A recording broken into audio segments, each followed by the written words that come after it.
thanks to someone so rarefied, so brave, so graceful a presence, served in this chamber that someone like that served in this chamber for so many years.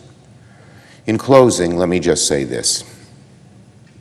The sign of a leader is someone who dedicates the whole of their spirit for a cause greater than themselves. The sign of a hero is someone who fights for others, who endures for others, no matter the cost, no matter the odds. And the sign of a friend is someone who stands by your side to fight the good fight on the good days and on the bad. Dianne Feinstein was all of this and more. A friend, a hero for so many, a leader who changed the nation, a leader who changed the nature of the Senate and who changed the fabric of the nation, America, for the better. As the nation mourns this tremendous loss, we're comforted in knowing how many mountains Dianne moved, how many lives she impacted, how many glass ceilings she shattered along the way. America is a better place because of Senator Dianne Feinstein. Today I join with my colleagues in mourning our beloved friend and colleague. Yield the floor. Mr. President. The Republican leader. You know how we all refer to each other as my friend from whatever state it is. Honestly, frequently that's not true. But Elaine and I were actual friends of Dick and Dianne. Elaine served on a corporate board with Dick for a number of years. When they were in town together, we would frequently have dinner together. Elaine and I got married shortly after the '92 election. And I remember that Dianne gave us a small depiction of the Capitol. I looked at it this morning because it's still on the wall and remembered our dear colleague as a truly remarkable individual. As the Majority Leader has pointed out, she was an incredibly effective person at every line, at every level, and she was at all of those levels on the way to the Senate. Those of us who were fortunate to call Dianne our colleague can say we served alongside the longest-serving female senator in American history. Dianne was a trailblazer in her beloved home state of California, and our entire nation are better for her dogged advocacy and diligent service. Over the past 3 decades, the senior senator from California was also the steady hand leading sensitive and consequential work as head of the Intelligence Committee and the Judiciary Committee. Her name became synonymous with advocacy for women and with issues from water infrastructure to counter drug efforts. Of course, the first woman to lead her hometown's Board of Supervisors and then govern as mayor was making history and making a difference long before she came to the Senate. And as much as this institution and the American people will remember Dianne's devoted public service, as I indicated earlier, Elaine and I will also remember and cherish a friendship of 30 years we were fortunate to share with Dianne and Dick. So today I know the entire Senate family is gathering around Senator Feinstein's loyal staff. Our thoughts and prayers are with Dianne's daughter, Catherine, her granddaughter, Eileen, the entire Feinstein family, and with all who mourn our dear colleague and friend.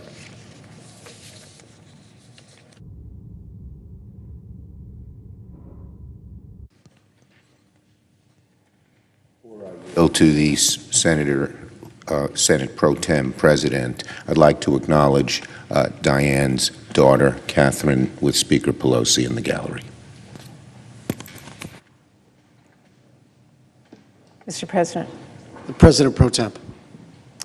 Mr. President, yesterday, the senior senator from California came onto the floor through those doors to do her job. She voted. She voted to make sure that our country would continue to move forward and not shut down. That was Dianne. She did her job every day. She cared about her country. She cared about her state. She cared about doing a job, no matter how tough it is, for the future of America. And she did it with dignity and respect every single minute. Today, you will hear accolades from across the country, lists of legislative accomplishments from her early days all the way through her career. What I just want to say today, it is a true loss to America. It is a loss to her family. My heart is with you. It is a loss to her colleagues from California who have served with her and know her as I do, as a tower of strength. To our colleagues on the floor who have worked with her on a laundry list of legislation that you will hear about, and it's way too long to list today. But to her constituents, you need to know we depended on her just as you did. And she was here every day to fight for you, no matter what. She fought for women. She fought for those who were victims of gun violence. She fought for foreign policy that was remote to most people, but she knew every detail.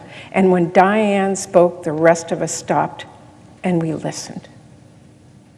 Mr. President, she was a friend. I was sworn into office just a few weeks after she was, and she was always there for us, in matters big and small, in matters of our country, in matters of policy, and always as a friend. To those of you who don't know, she was the most generous senator I have ever known. I remember one time when I noticed that her purse was really nice, and I said, Dianne, that purse, it's beautiful. 2 days later, I got one delivered to my door. That was Dianne. She saw people. She knew people. She saw that she could be someone that we all needed, and she saw that she could be there when she was needed, and she was there. Mr. President, I will have more to say about my friend of more than 30 years over the next few days, and I'm sure you will hear so much today. But Mr. President, I'm so sorry I didn't hug her when she went back out that door yesterday. Thank you, Mr. President. I yield the floor.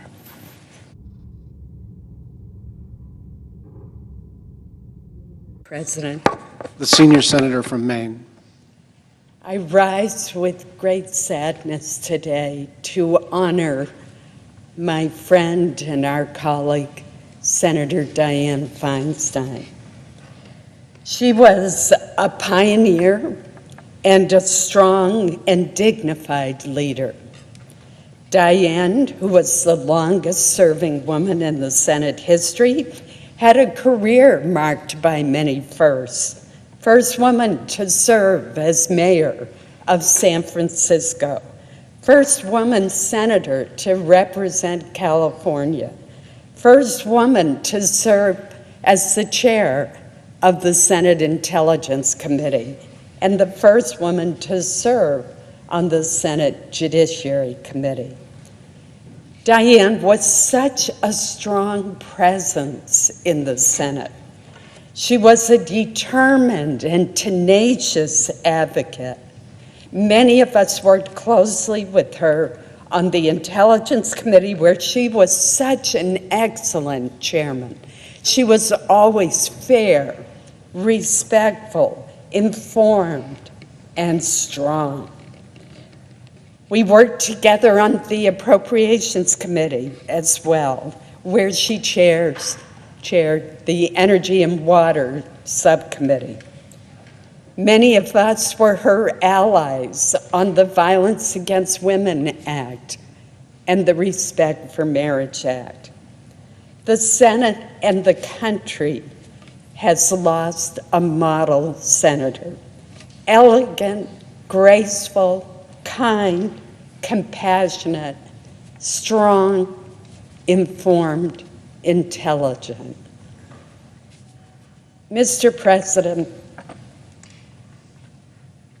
I have also lost a dear friend. I put up this watercolor painting that Dianne did and gave me so many years ago. It has hung in my office ever since, and it will have a place of honor there always. Every time I would pass by, I would look at it and think about how talented Dianne was in so many different areas. I treasured this painting. When I became engaged 11 years ago, it was Dianne who sponsored a reception for me and my now husband, Tom Daffron, in her home in Washington. My story is very similar to that of the Republican leader. I was also reminded when I heard Senator Murray talk about Dianne's generosity. At one point, one year, she bought seersucker suits for every woman who was serving in the Senate so that we could all participate in Seersucker Tuesday. That was Dianne. She paid attention to the smallest details, to the largest issues that affected not only our country and the world. Most of all, Dianne was such a role model for girls and women. She was a role model for us who came to the Senate after she began her storied tenure here. I will miss Dianne terribly. My heart goes out to her family, and may she rest in peace. Thank you, Mr. President. Mr. President. The Majority Whip. Mr. President, today we mourn the death of a trailblazer, my colleague and friend, Senator Dianne Feinstein. I have been privileged to have known Dianne throughout her entire career in this chamber, and my entire time as well. She was my friend and seatmate on the Senate Judiciary Committee for over 20 years. When you're that close to someone, politically, day in, day out, week in, week out, you pick up on the things that mean the most to her. Certainly her family was the highest priority to her over all things. But her life experience created what we know as the legacy of Dianne. How many times she told the story of serving on the Pardon and Parole Board for the state of California. Cases that she remembered in detail, that occurred decades ago, that stuck with her and inspired her when it came to her service on the Senate Judiciary Committee. I think that situation also inspired her when it came to legislation where she was looking for fairness. We certainly all know her efforts in dealing with the Violence Against Women Act. That was an extraordinary effort by her on a bipartisan basis with Senator Murkowski, Senator Collins, Senator Ernst, Senator Patty Murray, and so many others. In addition to that, she recounted many, many times that terrible, unimaginable tragedy when the mayor of San Francisco was killed, along with Harvey Milk, a commissioner. And she was there at the bloody scene afterwards. She recounted that so many times in the midst of her debates over an assault weapons ban. Think about that assault weapons ban. It is almost the holy grail in politics. So many people have said that's the one thing we absolutely have to do. It has to be done. She did it. She, along with Senator Schumer, who was then a House member, put together the bill that established an assault weapons ban and reduced the number of deaths in America by gunfire. They did it. And she was a leader, inspired by the terrible tragedy with Mayor Moscone. I can also remember there was a time years ago when we engaged in the debate in this chamber on stem cell science and biology. It was a complicated debate. Many of us liberal arts lawyers were lost as they went into the detail. Dianne not only led that debate, she mastered the subject. And time and again in the caucus, when we would discuss it, she would be the one to stand up and straighten everyone out on the basics. She was a gifted person in that regard. But I do want to say there's one thing that Senator Collins noted that I noted many times. Members of the Senate in the committee hearings are given a notepad in front of them. The Senate Judiciary Committee is no exception. And a pencil nearby to make notes in the course of our business. Sitting next to Dianne all those years, I can't tell you how many flowers I saw her draw on those notepads. I asked her for one time, she signed it, and I've kept it. But it's an indication of the sweetness and the elegance in her life, that on one hand she could be arguing the most serious life and death issues in the committee, but on the other hand show that kind of dignity and determination to bring the human side to the debate. She was one of the best, and I was honored to call her a friend. There were many times that she made the roll call in the Senate Judiciary Committee in the last year or two when I know it was an extraordinary sacrifice. She was going to show up because that was her responsibility. I respected her so much for that, and in a committee divided 11 to 10, I needed her, and she knew it, and she was there. She answered the call. She served California with such distinction. She often talked about her beloved Golden State, but we all know that she was also a treasure to the nation. Dianne Feinstein inspired many, particularly many women, to public service. She served California well, and she served our nation. It was my honor to serve with her. I yield the floor. Mr. President. The senior senator from Alaska. Mr. President, there will be many opportunities in the next few days and weeks following to reflect on the life and the contributions of Senator Dianne Feinstein. And as has been noted, the significant legislation that she advanced over 3 decades here, what that meant to her state, to her constituents, really to her country, but also to us. And as I think about the work that we all take on here, we know that we are capable of much, but we are made even more capable by extraordinary staff. And one of the things that I have noted over the years is the extremely loyal staff that Senator Feinstein had built around her. I know that they are grieving today, as is Dianne's family, so many friends. But I think we acknowledge them at this same time of this very significant loss of not only a colleague, but of a friend. And I think it's important that people understand that here in the United States Senate, a place that can be so divisive at times, that true friendships actually exist.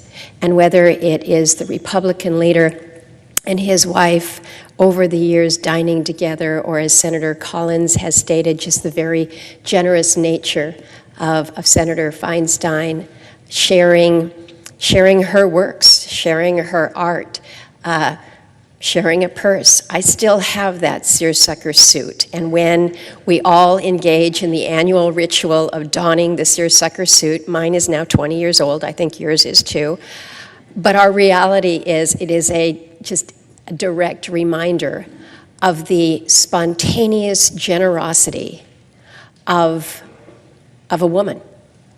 Dianne Feinstein was generous, she was gracious, she was thoughtful, she was kind. There were many times when we were looking into a weekend when we were going to be here, And she being from California, me being from Alaska, recognizing that probably neither one of us was going to be making it to that other coast. And she would say, Lisa, let's go to dinner. And sometimes we would just spontaneously make that happen, and other times we would just make the plans. But that was that outreach to do so. And what she did as one of the female leaders in our women's senators group was she made sure that the dinners that we have engaged in over the years, that those continued. And she'd come up and she said, isn't it about time we have another dinner? And she would be right, and we would organize it. And it was, again, yet a reminder of what it means to come together as colleagues, yes, but really the more that we can do to build those relationships that make a hard job just a little bit easier. And Dianne was able to focus on that in a giving and, again, a very generous way. I think it pained us all. It certainly pained me in just these past months to see what I believed to be grossly unfair attacks on a woman who was in failing health. And I think for some who would focus on that, they would fail to appreciate what this extraordinary woman, what this extraordinary leader had contributed not only to the Senate, but again to her state and to her country. And so as we speak of the beauty of Dianne Feinstein and all that she gave to this country, I hope we reflect on the words that Senator Murray shared with us, that her commitment to this job, her commitment to the people was so much that she would put her physical health, how she was feeling. Some days we just don't feel like coming in, you know? Senator Feinstein was here. Senator Feinstein was with an institution that she cared about. She cared deeply about it. She wanted to make sure that we were the best of the best, and we reflected that. I think she'd actually be really pleased with the resolution about dress. I don't need to go into that on the floor. But Senator Feinstein was a woman who was put together in her presence, but in her bearing. And I think she wanted to see the Senate in a dignified and a respectful manner at all time. As I walked in this morning, I thought she probably wouldn't approve of my shoes, and I'm sorry, Dianne. But I share this because I think it demonstrates, again, where the commitment of this woman was. It was to the people that she served, but it was also to an institution that she loved and she dignified with everything that she did, right until the end. We have lost an extraordinary woman, and we have lost a friend. But they never leave. They'll always be with us, as will Dianne. I yield the floor.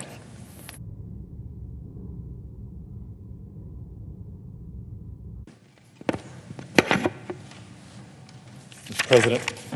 The senator from California. Before I begin, I also want to acknowledge others that are here in chambers to be part of this tribute, part of this moment, first of many over the coming days and weeks, no doubt. Senator Schumer acknowledged Speaker Emeritus Pelosi, my speaker, Catherine in the gallery here. We do have a good amount of the California congressional delegation here as well, paying their respects. The Dean, Representative Lofgren, and so many friends from the north to the south, to the east and the west of the Golden State. Up in the gallery is also Team Feinstein. So many of the staff members that made sure the office was always performing at peak capacity, just the way Dianne insisted. I know that personally, and I'll tell you why in a minute. But I think I speak on behalf of all of us when I say that it is with profound sadness that we bid farewell to my dear friend, colleague, an outright champion for the state of California, Senator Dianne Feinstein. As we've been hearing today, she was a towering figure. But let me be clear, she was a towering figure not just in modern California history, but in the history of our state and our nation. Yes, she broke barriers throughout her career. You've heard about that from Leader Schumer. How many firsts? Her leadership, though, as the city of San Francisco's first female mayor in the aftermath of the tragic assassination of Mayor George Moscone and Supervisor Harvey Milk, showcased her unique ability to lead with grace and strength in the face of adversity. And would it be her last time? Following her election to the Senate more than 3 decades ago, Dianne's commitment to bipartisan collaboration made her a deeply respected figure on both sides of the aisle. And so my heart is full to hear the words of Senator Collins and Senator Murkowski and others. She understood the importance of working together to find common ground and to get things done for California, for the country, and most importantly, for the American people. Her ability to bridge divides and find that consensus, especially on the thorniest of issues, was a testament to her dedication to the principles of our democracy.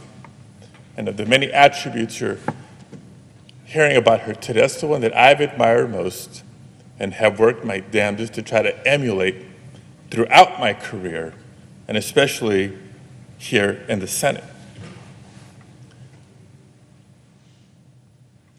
Now, long before being able to serve together here in the Senate, Dianne gave me one of my first jobs in politics in her Los Angeles office. At a time early in my career when I was looking to make a difference for my community and for our state.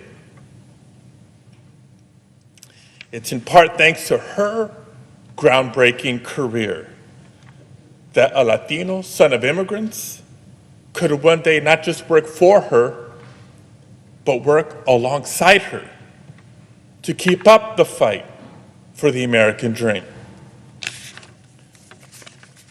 As we mourn Senator Feinstein's passing, we must also celebrate her incredible legacy, her contributions to our nation, from gun safety and environmental conservation to national security and healthcare reform, and so much more. Just as a reminder, not just the power of her example, but the power of public service. For Californians, so much of our public lands have been preserved thanks to her singular drive and leadership. From the redwoods of the headwaters and the San Francisco Bay, to Lake Tahoe, to the Southern California desert. And we can go on, but it is clearly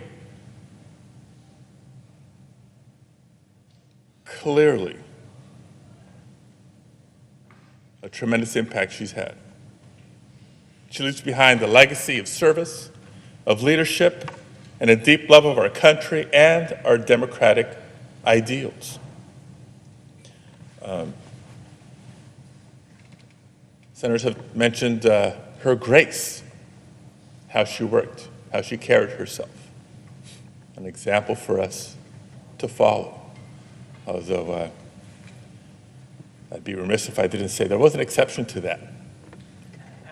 And that is if you were one of her staff members that came into a meeting with her unprepared. You did not want to not have the answer to her question.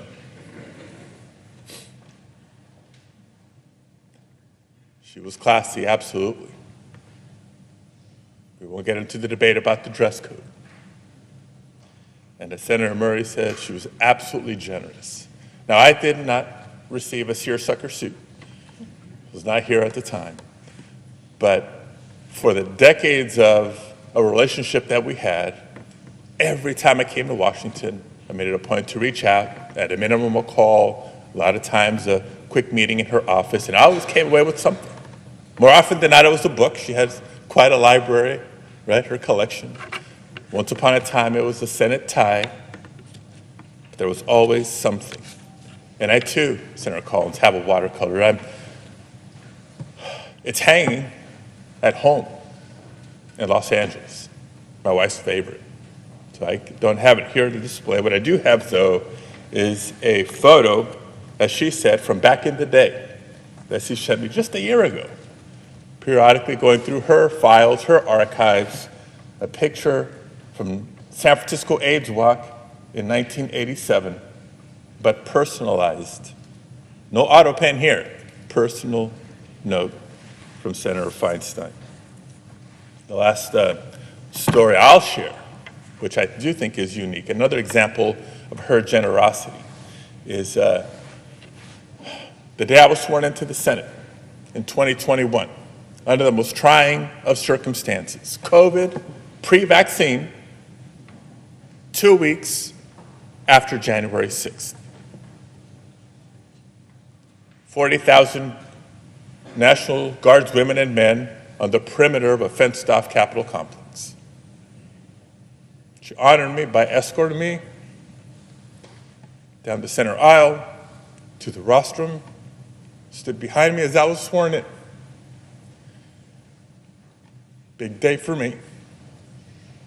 Tough day not having Angela and my boys by my side. As soon as votes were over, session was over, she grabbed me by the hand and said, "Come with me." Sorry, not sorry to say, after I had interviews lined up, we marched right past reporters to her hideaway. Immediately wanted to continue the dialogue of, how can I help you? How can I help you? Mustered up a little bit of courage and said, "Dianne, I love you, but I want to call my wife. I've just been sworn into the Senate." So I called my wife. Angela answers. We immediately start FaceTiming each other. We're by the window so we can make sure the signal doesn't drop. And my boys are there. And Dianne says, "Give me the phone." I've just been sworn into the United States Senate, and I'm watching Senator Feinstein FaceTime with my kids. So proud of your dad. When are you coming to Washington? I will buy you lunch. That was Dianne Feinstein. May she rest in peace, and may her legacy continue to inspire us all. Thank you, Mr. President. I yield the floor.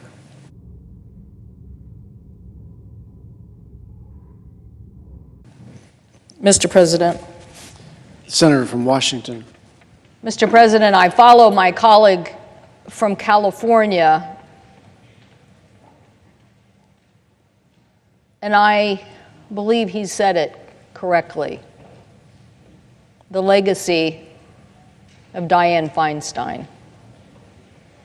Our colleagues are in shock today, even though we knew Dianne was ill, even though we knew she was 90 years old, even though we knew she was the longest serving woman senator.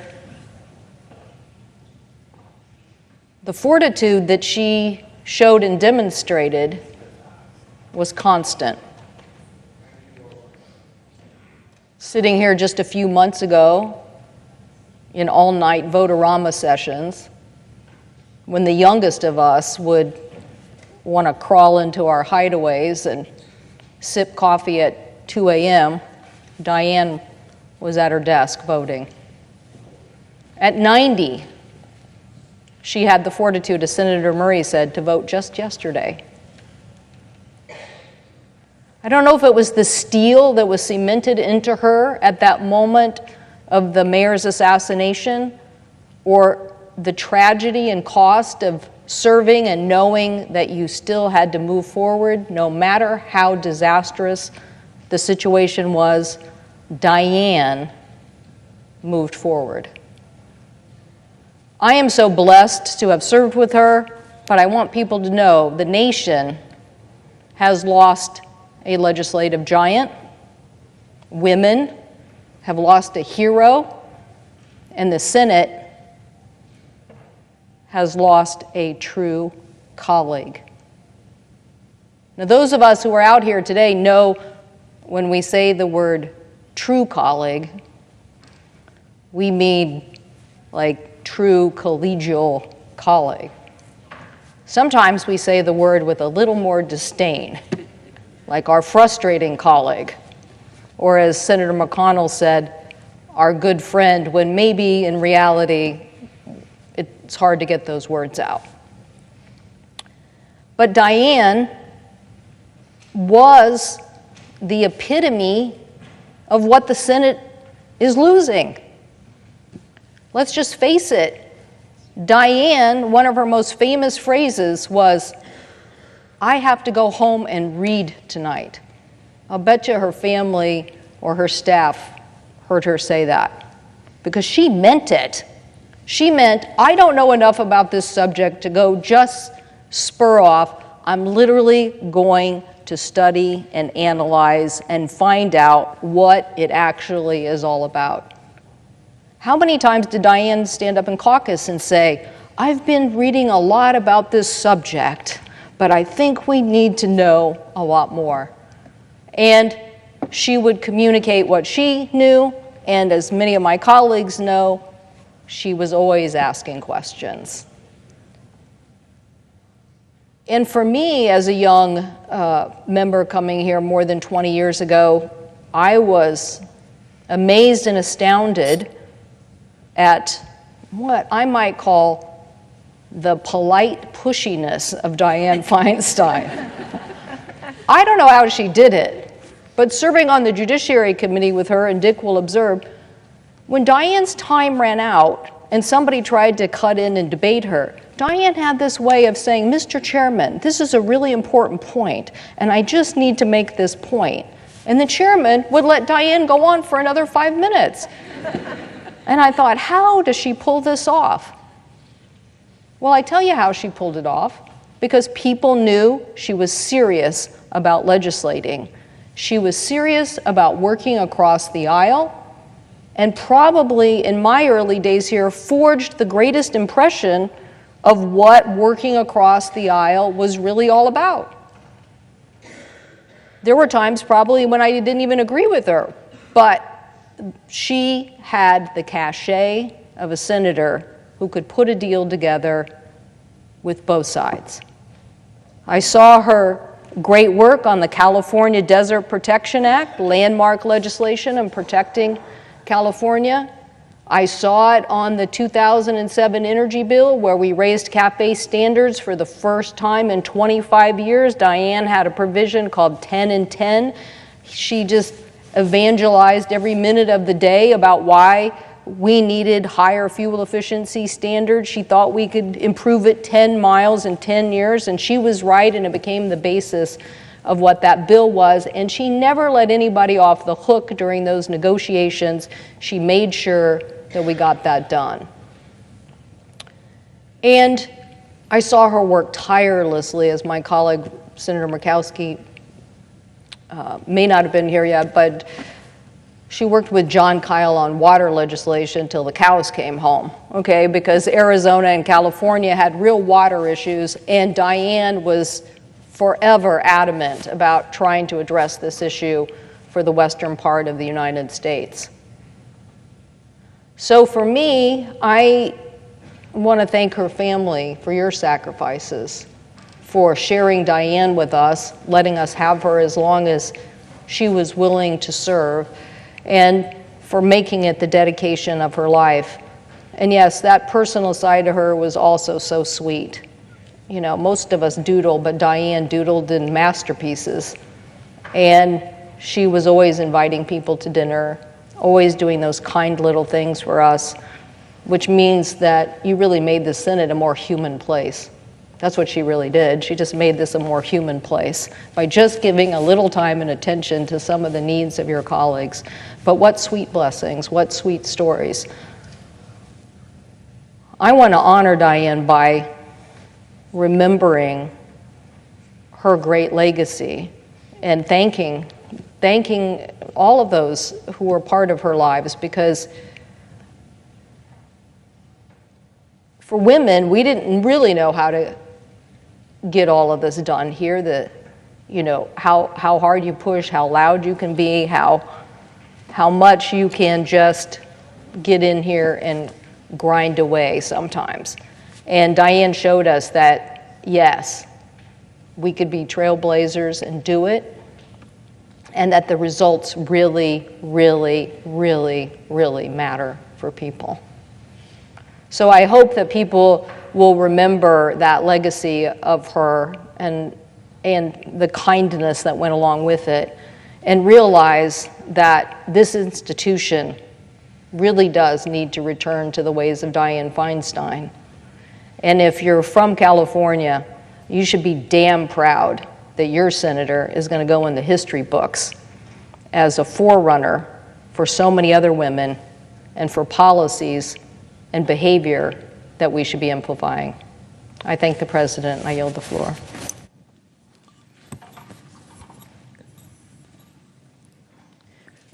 Mr. President. Senator from Minnesota. Mr. President, I first saw Dianne, and I see people like the Speaker Emeritus and so many of her friends and family that knew her long before this, Senator Padilla, but 1992, the year of the woman, the national convention, my first national convention, young lawyer, and there she was on the stage with Senator Boxer, that groundbreaking year. And when I think of Dianne, as I've heard from my colleagues, I think about the dignity she brought to this place, about how she would dig into every single issue, the independent thought, the trailblazing. She came into politics as a mayor in the most tragic of circumstances.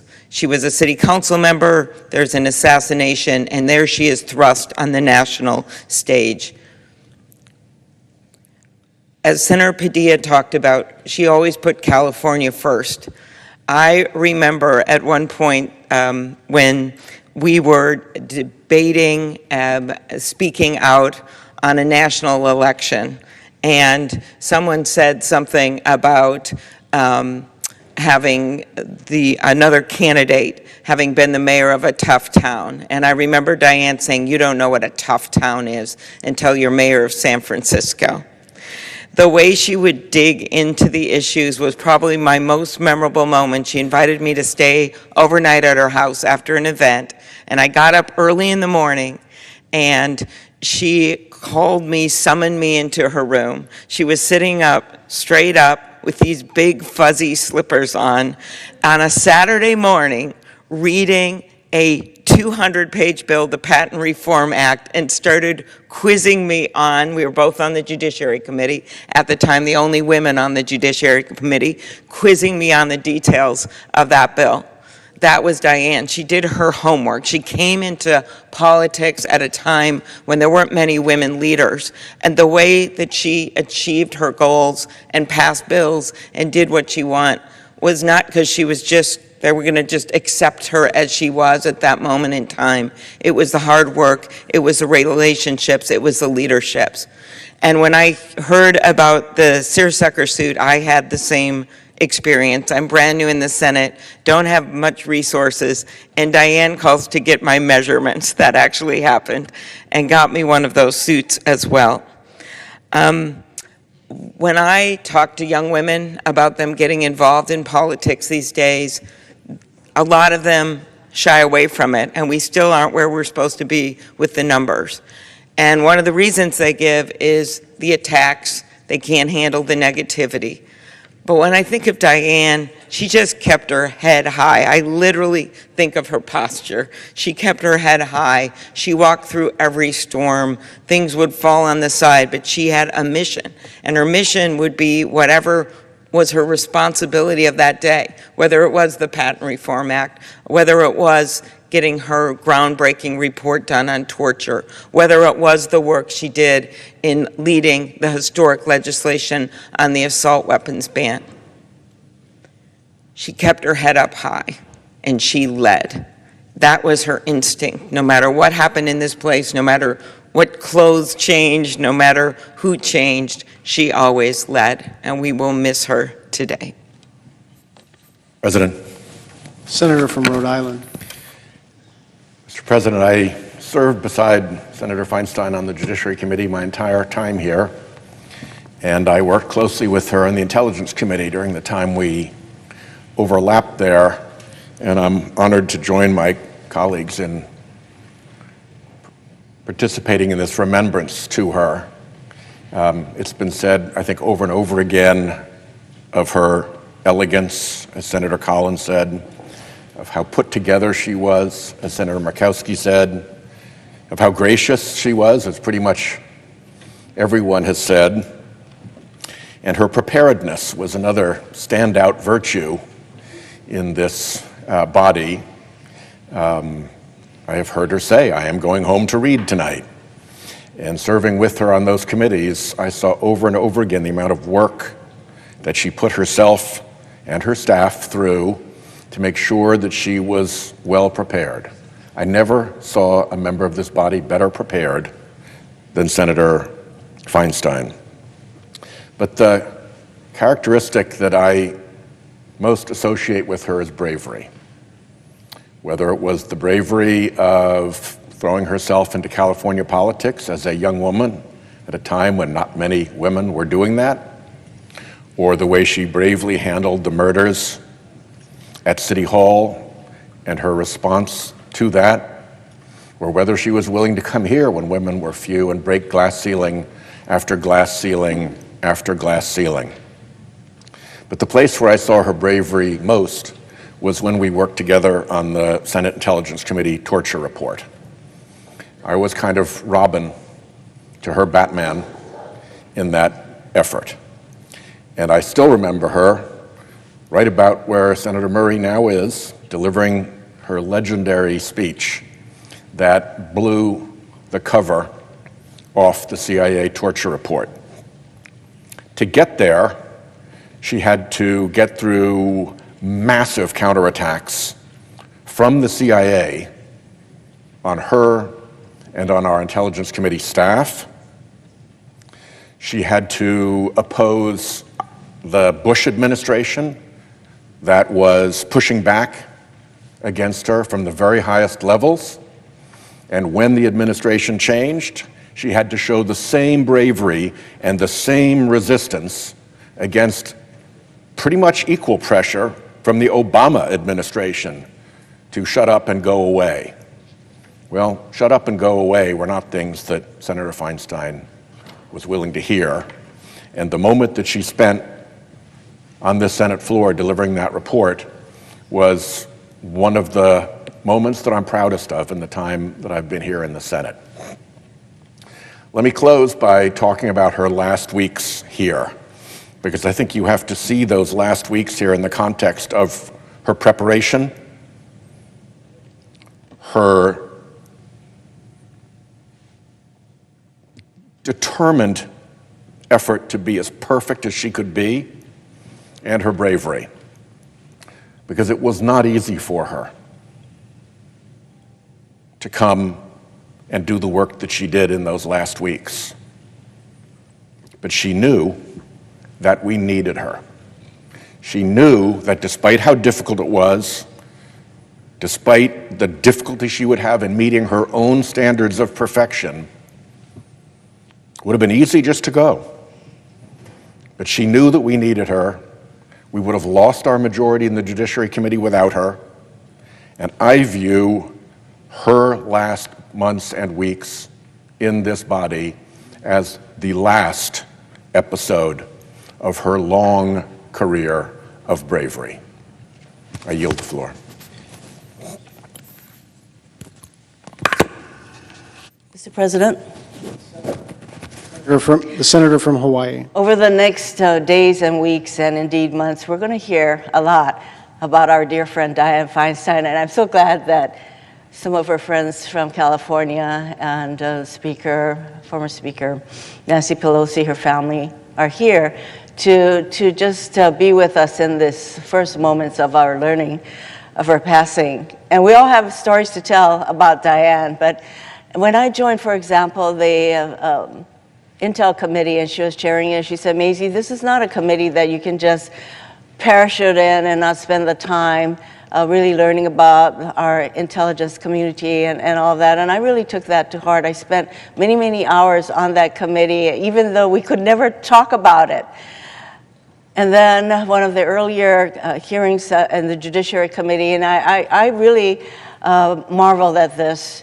It was a hearing that had to do with guns, and I always associate, of course, Dianne with her courageous fight to ban assault weapons. And one of the newer members of the Judiciary Committee, as I was, chose that hearing to lecture Dianne Feinstein about her advocacy on guns. And I thought this was so untoward against someone who had spent so much of her time fighting for gun safety. But she just said, I have not spent all these years on this committee to be lectured by you, which I thought was really quite tactful. But later she said to me, she took me aside and she said, do you think I was too mean? Do you think I should apologize? And all I could think of was, are you kidding? But that was Dianne Feinstein. She was old school. She was very kind. And I am wearing a scarf that she gave to me. And you've heard some of my other colleagues talk about if we admired something of her, she would give it to us. Well, this scarf she was wearing at that moment, I said, oh, that's such a lovely scarf, and she just took it off and gave it to me. I wear this scarf often. In fact, we had to be careful about admiring anything Dianne had because she would likely take it off and give it to us. But, you know, this is one of the things that I will always remember about Dianne Feinstein, her courage, her integrity, her commitment to public service, literally until the very, very end. Mr. President, I yield back. Mr. President. The senator from New Hampshire is recognized. Thank you, Mr. President, and I want to offer my condolences to Dianne's family, to her colleagues from California, to the Speaker Emeritus, to my colleague, Senator Padilla, and to so many of our friends and colleagues who are watching today.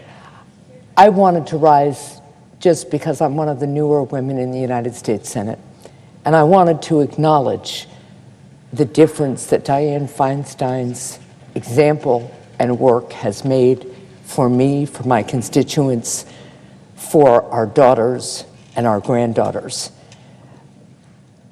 When I came to the Senate, the bipartisan women's dinners were long established.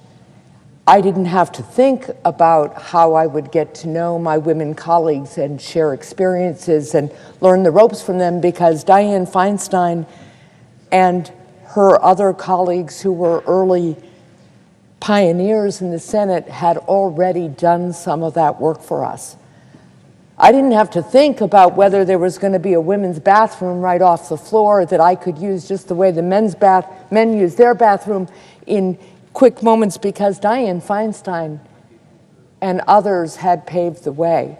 I didn't have to think about whether I would be accepted in the same way that Dianne Feinstein had to, because she had already done that really difficult work of being that much better than everybody else to make sure that she never let women down and that she never let her constituents down. This morning, after Senator Murray called us and said we're all going to be on the floor, I was rushing to get ready. And to Senator Murkowski's point, I put on different shoes than I was planning to. They were shoes that Dianne had admired. She had the same pair. And she told me they were good ones to wear. I wore a scarf. It's not one Dianne gave me, but because I thought Dianne would think it would add a little something to my presence today. In the last few months of her service, Dianne graced us with her dignity and with her friendship. She had a way of sitting down next to me in caucus lunch and checking in. She knew I had some particular caregiving challenges at home, and she would always say to me, "Who's with Ben right now?" Ben is our son. How are things with the family? I'm not sure people really understand that women still have family responsibilities that aren't easily transferable. She wanted me always to know that we had made a lot of progress, but that there was still progress to make. And in her way of nudging us and being an example for us, she was reminding us that we still have work to do, and she was counting on us to do it. The last meeting that my senior senator and I had with Dianne about an issue that was really important to our state and we needed her vote on, she had been home in California recuperating, and she had just made it back to the Senate. And we went to meet with her in her hideaway, and I frankly didn't know what to expect. I didn't know how her health would be. She had a memo, wasn't a short one, that laid out the entire issue that we were there to talk to her about. She went through that memo several places, said, well, I read here that this is the case, and I read there that that is the case, and you both are telling me that you think I should vote in a particular way. We went back and forth about a couple of issues. We reinforced our arguments, our belief in why she should vote to support our position. She asked us questions. She knew her stuff. She had read the memo. And she said, for a number of reasons, and she laid them out, that she would vote with us. She had muscle memory that pulled her up to her full height. She had the intellectual discipline and memory to understand how to cut to the chase and make sure she understood the essence of the issue we were dealing with. And she was reminding us of what you're supposed to do to serve your constituents, your state, and your country as a United States Senator. May her memory, Mr. President, be a blessing. I yield the floor.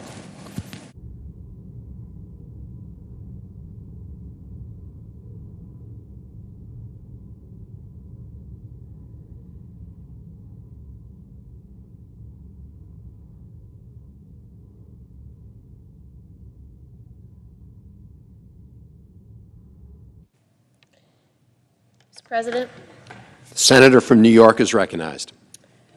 I want to thank Senator Patty Murray for bringing us all together today.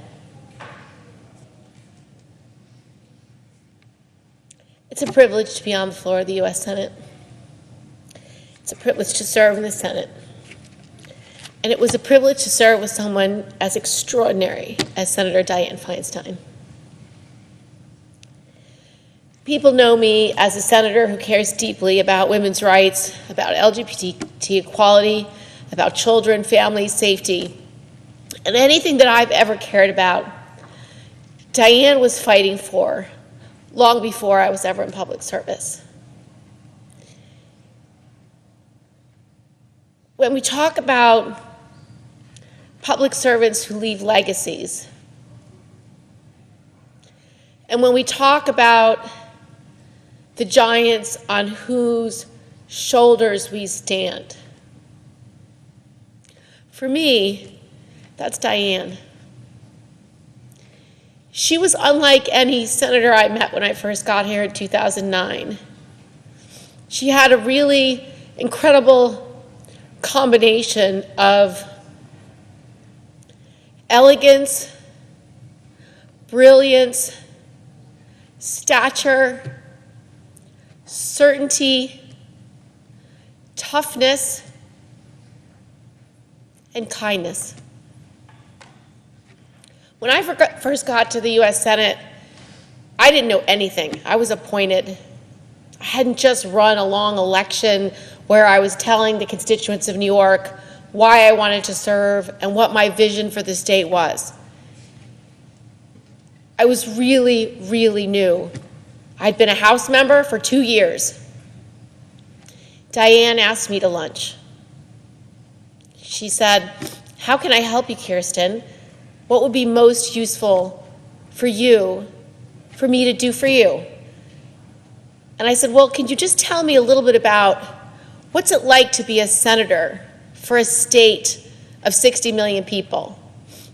I have a state of 20 million people, so it's a lot, but I'd love to hear, how have you navigated the enormous job that you have?" And she just went through it. She took me step by step, everything that she did to manage her office. She would get a memo every week from her staff about where her legislation sat, what was happening, what were her bipartisan co-sponsors. She had a memo about how many calls her office had received, what the calls were about, what people wanted to talk to her about, what their concerns were.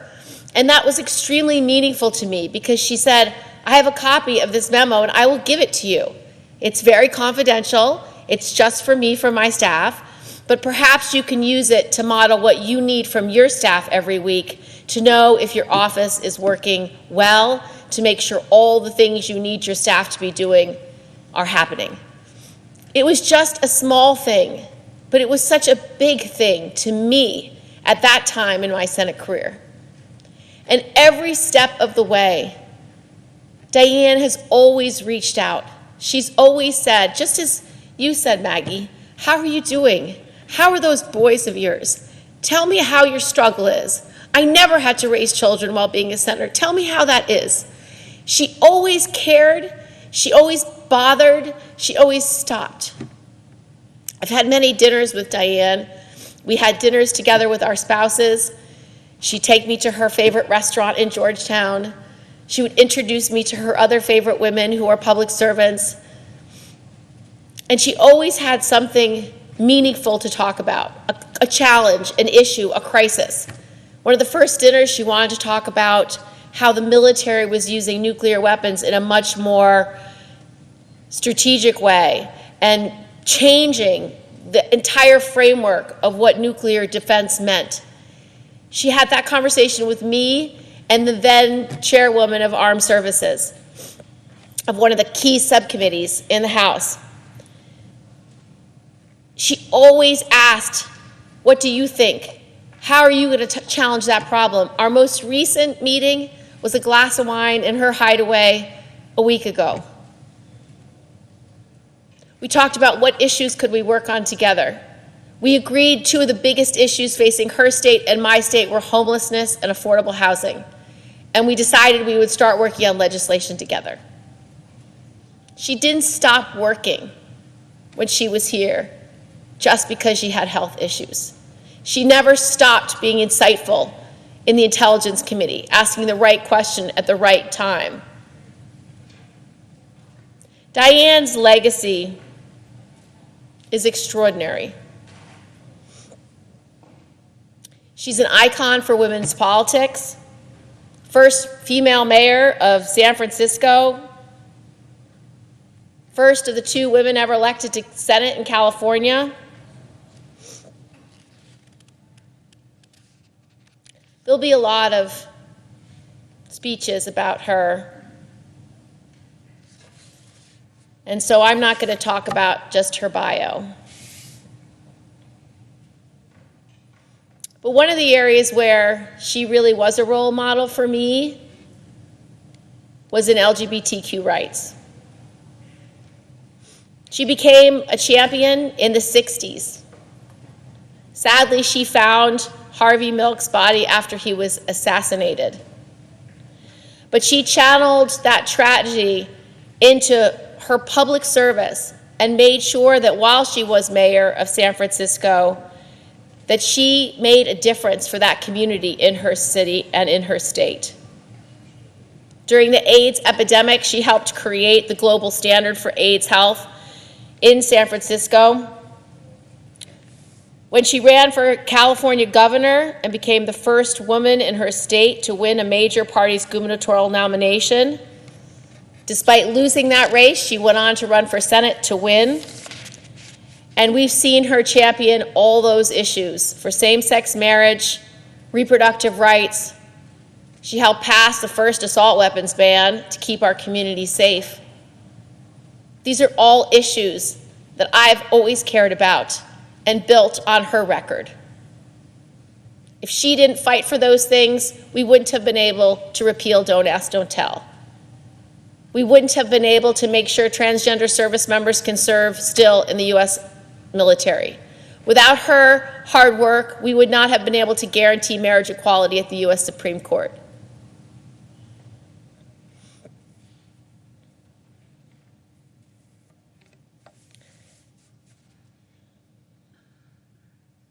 This body is less because Dianne's not here. That grace, that courage, that keen intelligence, she will be missed by me, by all our colleagues. I brought the last gift Dianne gave to me. Beautiful pencil drawing, again, just part of her kindness. And I'm wearing Dianne Feinstein's famous red lipstick. I yield the floor.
President.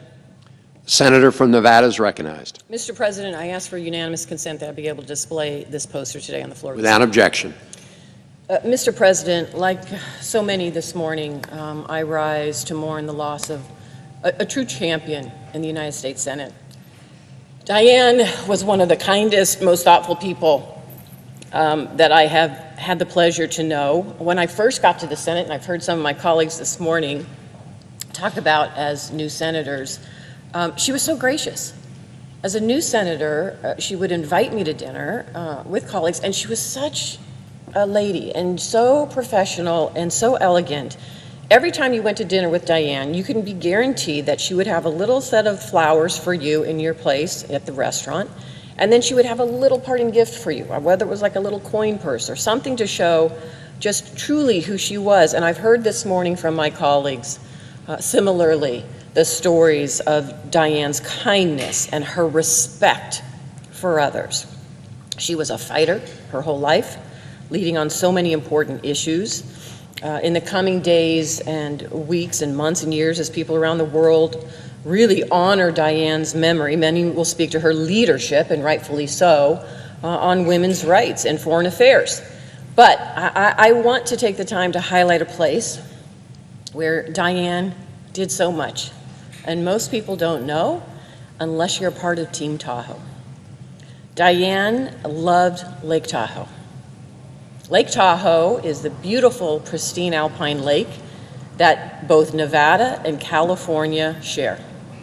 And in 1997, Dianne and then Senator Harry Reid got together, passed legislation to protect this pristine lake. And since that time, once a year, Dianne has been instrumental in bringing people around the lake together to address the needs for Lake Tahoe. That was all Dianne. So when I first got to the Senate in 1997, one of the first things we talked about, she pulled me aside and said, "We're going to have the Tahoe Summit this year. I hope you're there, and I hope that you will be there always to support Tahoe." And I said, "Dianne, I grew up around this lake. First time I was there was when I was 18 years old. My mother grew up around this lake. We loved Lake Tahoe in Nevada, and you can guarantee that I will always be there for it."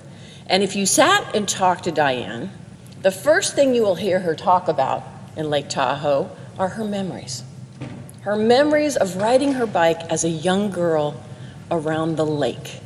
Her memories of times when she was there with her family, having the opportunity to enjoy this incredible Lake Tahoe. So I couldn't pass this day without recognizing, of course, all of the incredible things Dianne has done. But what most people don't know, unless you're part of Nevada and California, is the hard work that she has done around this lake for the people who live there, for the people who cherish this lake, for the tourists that come there every single day. And it's not just the work that she's done here in the Senate. And this is 2017. This is the first opportunity that I had as a young senator to join Dianne. And as you can see, Dianne was hosting it that summer, the Lake Tahoe Summit. But Dianne had this ability not only to have the summit once a year to talk about how we protect this lake, but she brought together incredible stakeholders and experts around the lake, people who lived there, people who worked in our states, to address not just the quality of the lake and the pristineness to protect it, but everything else around it, from the transportation side to the wildfires that were happening to the environment. And she had a luncheon, a regular luncheon after the Tahoe Summit to talk about how we continue that work together. And because of Dianne's prestige, she had the ability to bring incredible speakers to the Tahoe Summit once a year. First, President Clinton, then one time President Obama. Just recently, we had our former Speaker Emeritus Nancy Pelosi speaking. We had one of our incredible senators, Chairwoman of Energy and Natural Resources at the time, Lisa Murkowski, because it was about how we work across party lines to really focus on protecting for everyone who wants to enjoy this Lake Tahoe. She was a true champion, and she will be missed. And on behalf of Team Tahoe, which is what she coined it, Dianne never took credit for anything she did around this lake. Even though people wanted to recognize her and show that support, she never took the credit. She said, this is about a team. This is Team Tahoe. This is what we do together. This is how we work together. And this is the legacy of her work in the United States Senate, carried forward right here in Lake Tahoe. So, to Dianne, to her family, her incredible family, to everyone on Team Tahoe, we will miss Dianne Feinstein. She will always be a part of the work that we do. Her legacy will live on, not just around Tahoe, but so many other areas, as we have talked about today. But I am going to miss her. I am going to miss the opportunity to sit with her at lunch and talk about what we still need to do to fight to protect this incredible, pristine lake. Thank you, Dianne, for your service. Mr. President, I yield the floor.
Morning business is closed.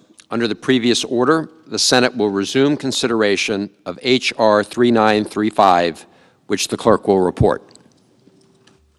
Calendar number 211, H.R. 3935, an act to amend Title 49, United States Code, and so forth, and for other purposes.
Mr. President.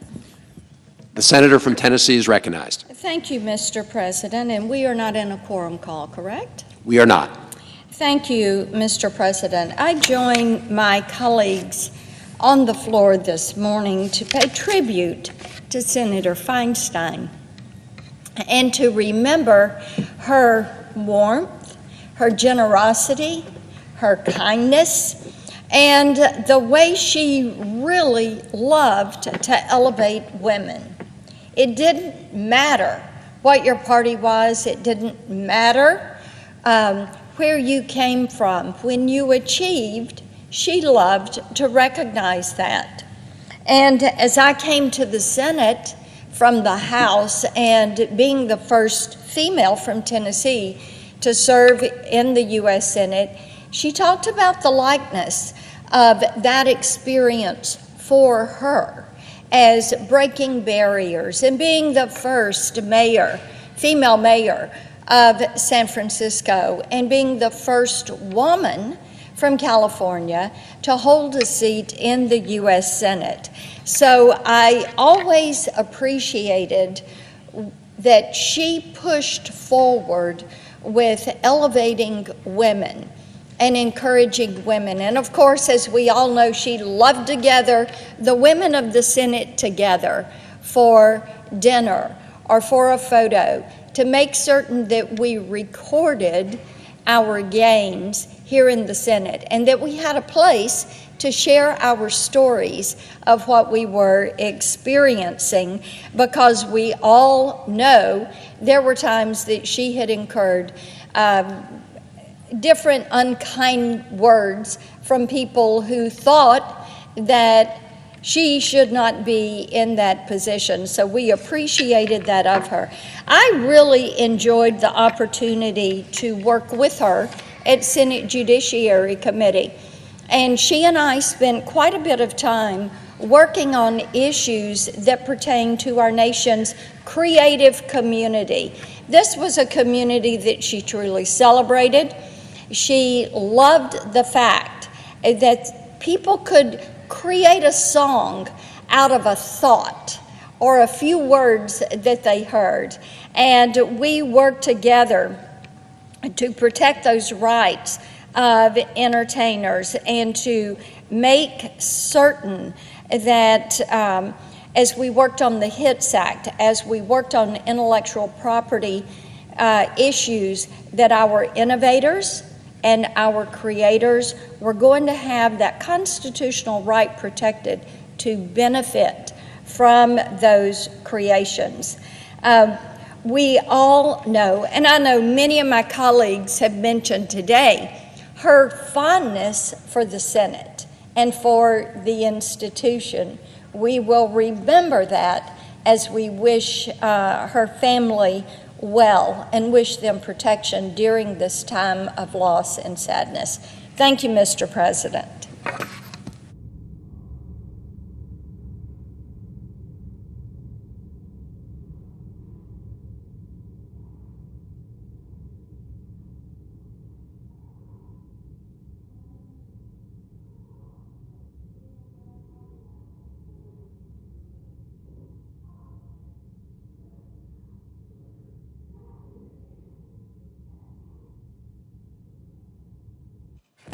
Mr. President, I note the absence of a quorum. The clerk will call the roll. Ms. Baldwin.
Mr. President.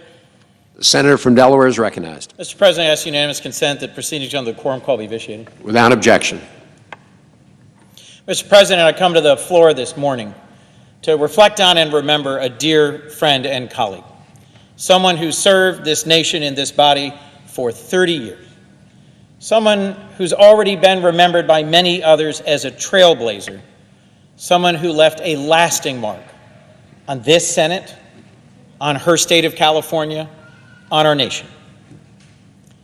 When I first came to this Senate now 13 years ago, Senator Feinstein was someone whose career I had long followed and long admired. She was elected to this body when I was a law student, in the year of the woman, when following a contentious hearing, there was a concerted effort made to recruit some of the strongest, most capable potential candidates to join this body, and Senator Feinstein was certainly among those incredible leaders. I had the honor, the blessing of being in small rooms in negotiations with her within my first few years, and saw behind the scenes what anyone who followed her publicly got to know about Senator Feinstein. She was tough. She was fierce. She was determined. She was prepared. She had always done the reading. She studied the details of every bill, every piece of legislation, everything we voted on. When I had the chance to join the Appropriations Committee, and I approached her once here on the floor to ask her consent to amend the Energy and Water Appropriations Subcommittee bill, she was floor managing.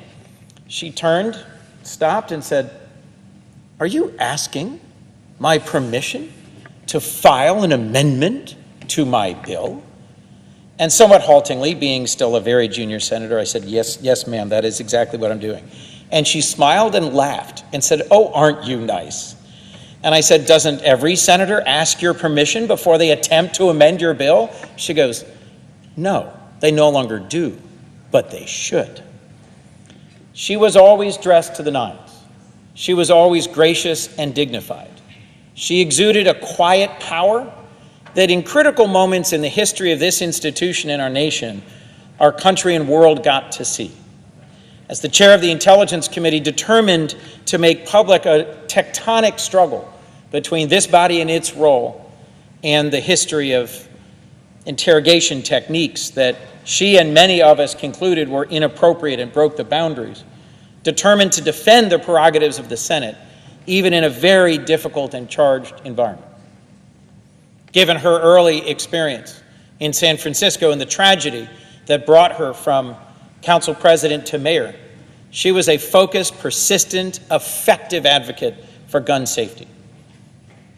My friend and predecessor in this seat, now our president, President Joe Biden, served alongside Senator Feinstein for many, many years. And together, they worked hard to advance the Violence Against Women Act, the assault weapons ban, and dozens of other pieces of important legislation to help make our country more equitable, more inclusive, safer, and more just. I was reflecting this morning when I got the hard news about Dianne's passing last night, on the very first time I met her. I was a young man. I was just a year out of law school, and I was living and working in New York City for the I Have a Dream Foundation. And I happened to have a car. And a friend who I think was working for Mayor Dinkins called and asked if I would drive out to Teterboro Airport and pick up Senator Feinstein of California. I couldn't believe my luck, as a young man in his early 20s, to get a chance to speak for even a moment or two to a U.S. Senator. Well, I drove out there and was sure to be on time and waited diligently, and had been told by some of the campaign staff to not expect that she would even speak to me. She insisted on sitting in the front seat next to me, and we chatted for almost an hour and a half as we made our way back into downtown Manhattan in heavy traffic. And I had the chance to listen to then new Senator Feinstein talk about her experience as mayor, make observations about how the city of New York was being run and what the issues were, and then to ask her a few questions about public service, about what motivated her, about why she worked so hard. As a very young man, that experience, that conversation stayed with me for years. And when I first came to this body and had a chance to sit near her on this floor and to serve down the dais from her on judiciary, I approached and repeated that story. And she said, "Young man, what I want you to remember is that every time you have a chance, whether with a page or an intern, with a campaign volunteer, you also have the opportunity and the obligation to remind them who we serve and why we serve."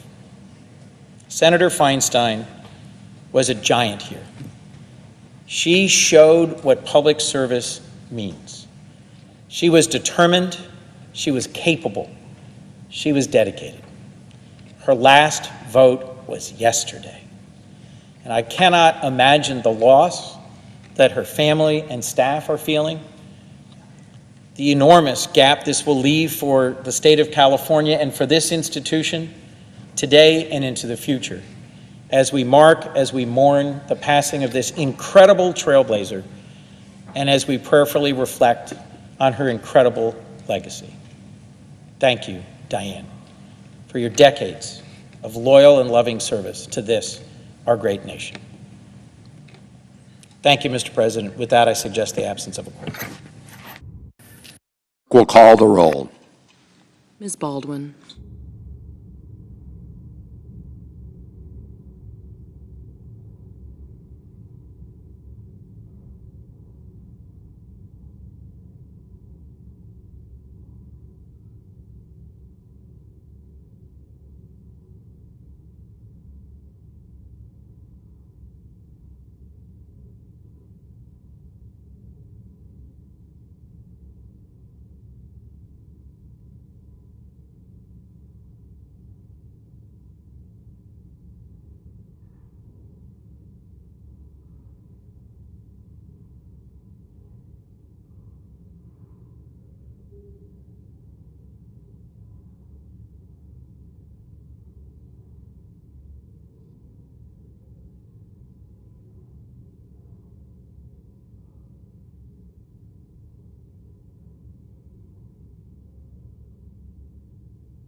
Present. Time agreement over here, so, yeah. Senator from Connecticut is recognized. Thank you, Mr. President. I ask that the quorum call be lifted. Without objection. And that I be permitted to complete my remarks prior to the scheduled vote. Without objection. Thank you, Mr. President. I join my colleagues in mourning the passing of a great and good colleague. Someone we knew not only as a fellow worker here and a colleague, but also as a friend. Every one of us had a personal connection to Dianne Feinstein. She had no enemies. She had adversaries. She differed, but she could differ and disagree without being disagreeable, as the saying goes. And she established personal connections with all of us over her many years of service. I've listened to my colleagues on the floor this morning, and coming through to me is not only a sense of pain in her passing, but also joy in knowing her. And what strikes me is that she leaves a legacy, yes, a legacy in legislation, in good works in California that impacted people's lives there, but her real legacy is people. Her legacy is the people who regard her as a role model, the people who were inspired to follow her into public service, the people who stood up and spoke out, and often it was truth to power, as she did, because she was there. She blazed the trail. She showed how to do it. I first became aware of Dianne Feinstein in the early 1990s as a newly elected state attorney general advocating for an assault weapons ban in the state of Connecticut, the early 1990s, and she was doing it at the federal level.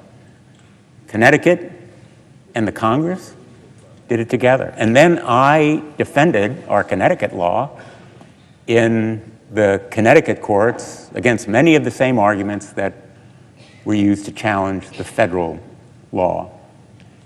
She stood alone in those days as an advocate and a champion of gun violence prevention. And she modeled the courage that has led to the modern movement of gun violence prevention. And it is a movement now because she knew it would require the American people to be as outraged as she was and saddened by the death that she personally witnessed in San Francisco. And she would often recall it in very personal terms. For her, all of these causes were personal. Her service and her helping people were personal. And she understood that service and results, accomplishments, required that we be bipartisan, that we work across the aisle, that we work with people who disagreed with us and try to find common ground. That's what she did relentlessly and tirelessly.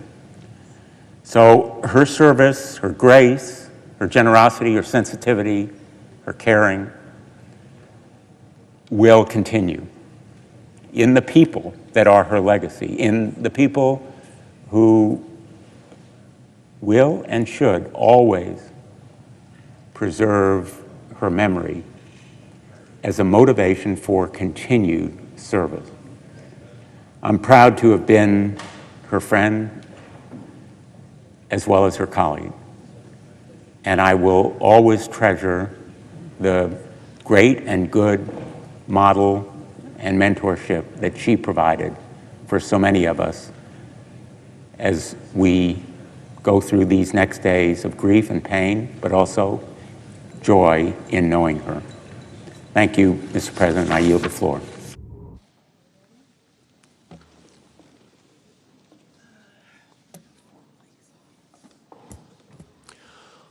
Under the previous order, the Senate will proceed to executive session to consider the following nomination, which the clerk will report.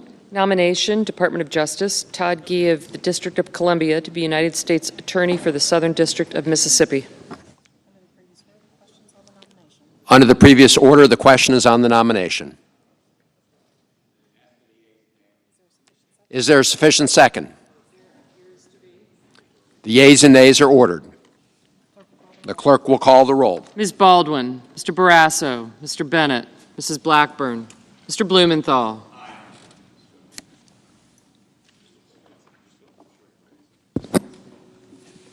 Mr. Booker, Mr. Bozeman, Mr. Braun,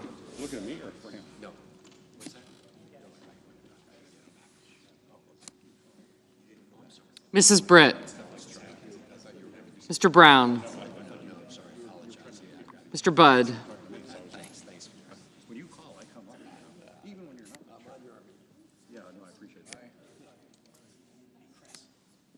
Ms. Cantwell, Mrs. Capito, Mr. Cardin, Mr. Carper, Mr. Casey, Mr. Cassidy, Ms. Collins, Mr. Coons, Mr. Cornyn, Ms. Cortez Masto, Mr. Cotton, Mr. Kramer, Mr. Crapo,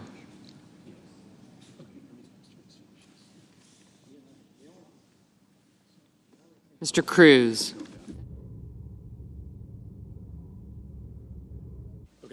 Mr. Daines, Ms. Duckworth, so you can double check, Mr. Durbin, Ms. Ernst, Mr. Fetterman, Mrs. Fisher, Mrs. Gillibrand,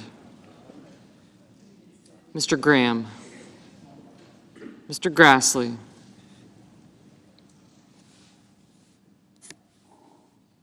Mr. Haggerty, Ms. Hassan, Mr. Hawley, Mr. Heinrich, Mr. Hickenlooper, Ms. Hirono, Mr. Hoven, Mrs. Hyde-Smith, Mr. Johnson, Mr. Kane,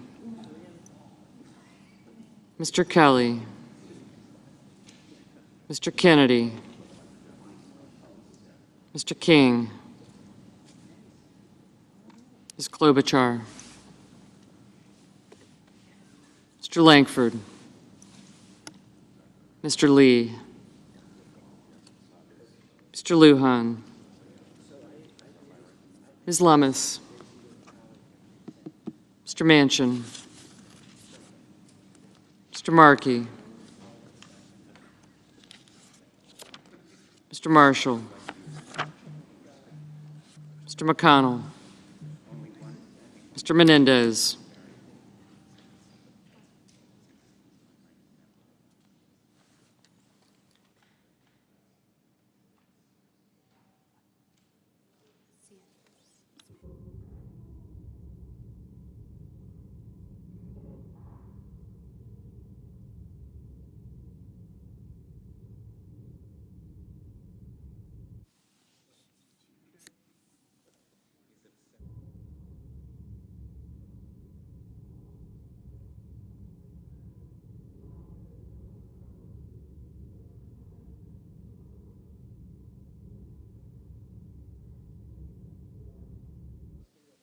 Mr. Merkley, Mr. Moran, Mr. Mullen, Ms. Murkowski,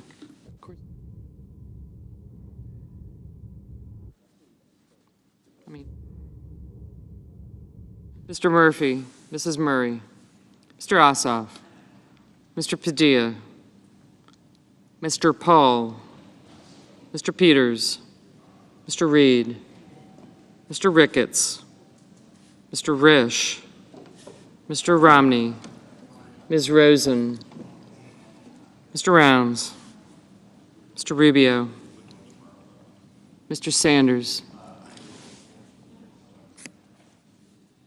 Mr. Schatz, Mr. Schmidt, Mr. Schumer, Mr. Scott of Florida, Mr. Scott of South Carolina, Mrs. Shaheen, Ms. Sinema, Ms. Smith, Ms. Stabenow, Mr. Sullivan, Mr. Tester, Mr. Thune, Mr. Tillis, Mr. Tuberville, Mr. Van Hollen, Mr. Vance, Mr. Warner, Mr. Warnock, Ms. Warren, Mr. Welch, Mr. Whitehouse, Mr. Wicker, Mr. Wyden, Mr. Young.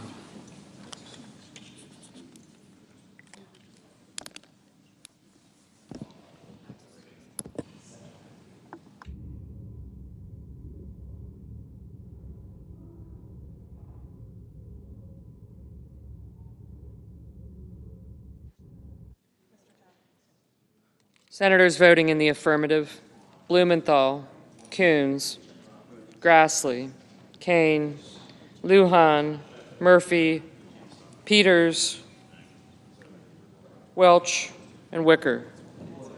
Mr. Warner, aye. No senator voted in the negative.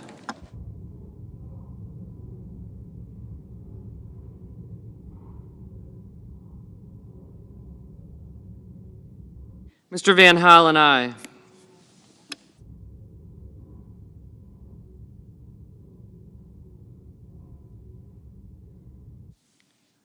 Mrs. Hyde-Smith, aye.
briefing been put off? So, Moved on or anything?